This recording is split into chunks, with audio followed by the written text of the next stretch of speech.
Shalom keluarga Allah yang diberkati Tuhan dimanapun Anda berada. Senang menjumpai Anda semua dalam renungan harian pagi hari ini dengan judul Kuasa Pujian Penyembahan.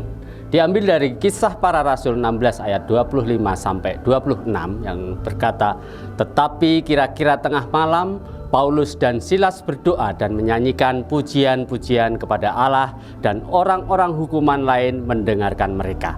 Akan tetapi terjadilah gempa bumi yang hebat, sehingga sendi-sendi penjara itu goyah, dan seketika itu juga terbukalah semua pintu dan terlepaslah belenggu mereka semua."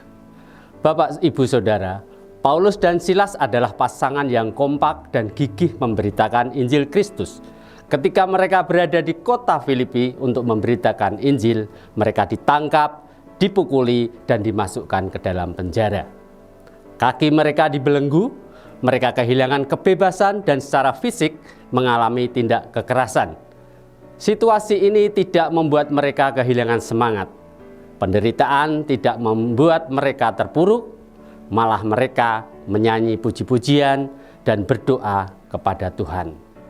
Lalu terjadilah gempa bumi yang mengguncangkan penjara. Tiba-tiba pintu terbuka, belenggu Paulus, Silas, dan tahanan yang lain terlepas. Kuasa pujian dan penyembahan terjadi atas mereka.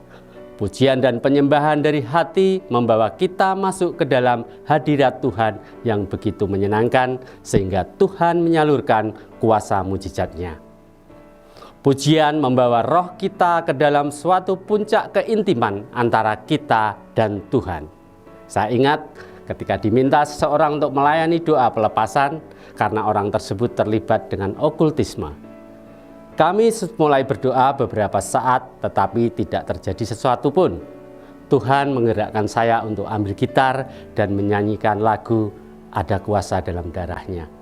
Tetapi belum satu bait lagu selesai, orang tersebut manifestasi luar biasa, dan pada akhirnya orang tersebut mengalami kelepasan dari ikatan iblis yang membelenggunya. Puji Tuhan, dimanapun kita berada, pujian penyembahan kepada Tuhan harus menjadi bagian hidup doa kita sehari-hari. Memuji Tuhan membawa kehadiran bersama dengan kuasa dalam pengurapannya. Amin. Jika keluarga Allah semuanya merasa terberkati dengan renungan harian ini, bisa like, komen, subscribe, dan share renungan harian ini. Terima kasih, Tuhan memberkati.